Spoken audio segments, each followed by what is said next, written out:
Assalamualaikum warahmatullahi wabarakatuh. Selamat pagi anak-anak. Gimana nih kabarnya hari ini? Baik semua kan ya?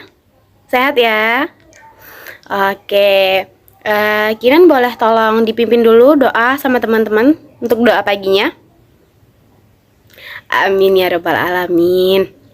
Gimana nih hari ini hadir semua kan ya? Atau ada yang nggak hadir?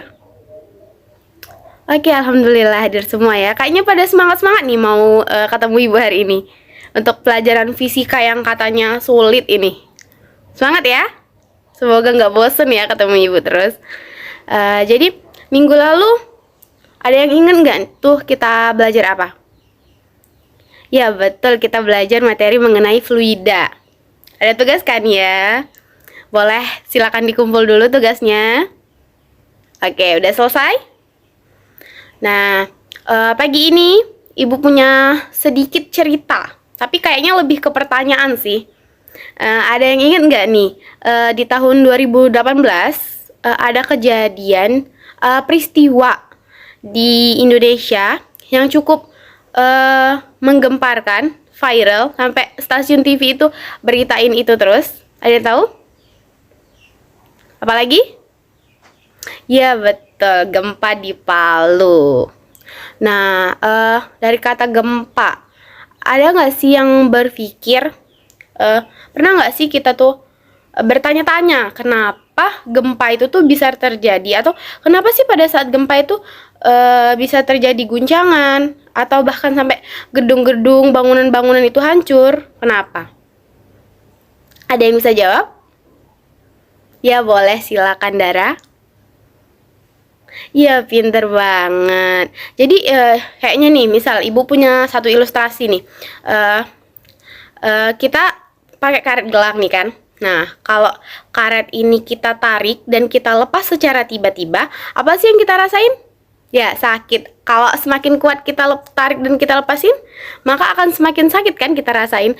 Nah, gitu juga pada saat terjadi gempa. Gempa itu tuh sebenarnya ada banyak jenisnya. Nah, tapi gempa yang terjadi di Palu kemarin itu, di tahun 2018 itu, jenis gempa tektonik. Yang mana gempa ini terjadi karena adanya pergeseran atau tumbukan lempeng bumi. Jadi antar lempeng itu tumbukan. Nah, semakin kuat tumbukan yang terjadi, maka akan semakin besar energi yang dihasilkan. Nah, energi tersebut itu dari pusat bumi nih, dari lapisan tempatnya lempeng itu ada yang namanya lapisan batuan cair. Nah, di lapisan tersebut, kalau semakin kuat tumbukan yang terjadi, maka akan semakin besar energi yang menjalar, dan energi itu tuh karena dia kuat, energi yang kita rasain juga kuat. Guncangan yang kita rasain itu juga kuat. Jadi itulah akibat dari guncangan tersebut, gedung-gedung bisa hancur, atau bahkan jika pergeseran lempeng atau tumbukan lempengnya terjadi di dasar laut, itu bisa menyebabkan tsunami. Nah, udah tahu ya kan ya. Tapi kayaknya hari ini tadi semangat nih. Kayak kenapa hari ini setelah ibu cerita ini kayak lesu mukanya? Atau semangat ini? Oh, semangat ya. Nah, untuk menambah semangat, ibu punya video. Oke, baik, kita tonton dulu ya videonya.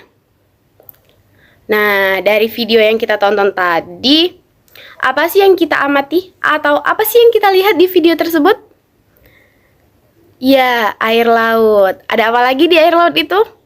Ya, gelombang. Nah, ada yang tahu nggak kenapa gelombang air laut bisa terjadi? Ya, salah satu penyebabnya angin. Nah, dari cerita kita mengenai gempa sampai video yang kita tonton tentang gelombang air laut ini, ada yang udah bisa nebak kita hari ini mau belajar apa? Iya betul, kita hari ini mau belajar mengenai gelombang. Nah, tapi sebelum belajar, ibu mau nyampein dulu nih tujuan pembelajaran kita hari ini.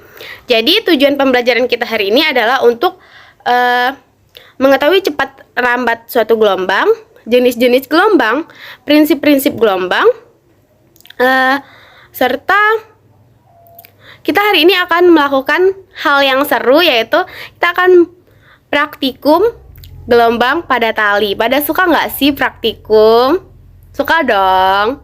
Suka ya? Oke. Tapi ada tapinya lagi nih. Sebelum belajar, sebelum praktikum, Ibu punya satu pantun. Pohon jati tumbuh berjajar, pandai berpantun orang Banjar. Jika kita malas belajar, cita-cita tak akan tercapai. Nah, pasti anak-anak di sini, kalian semua ini yang wajahnya masih fresh ini pasti punya cita-cita kan? Duduk di kelas ini pasti punya tujuan kan? Aku belajar ini mau ngapain? Tujuan aku mau ngapain gitu kan? Jadi kalau kita mau cita-cita kita tercapai, kita nggak boleh apa? Iya, males belajar. Jadi kita harus semangat.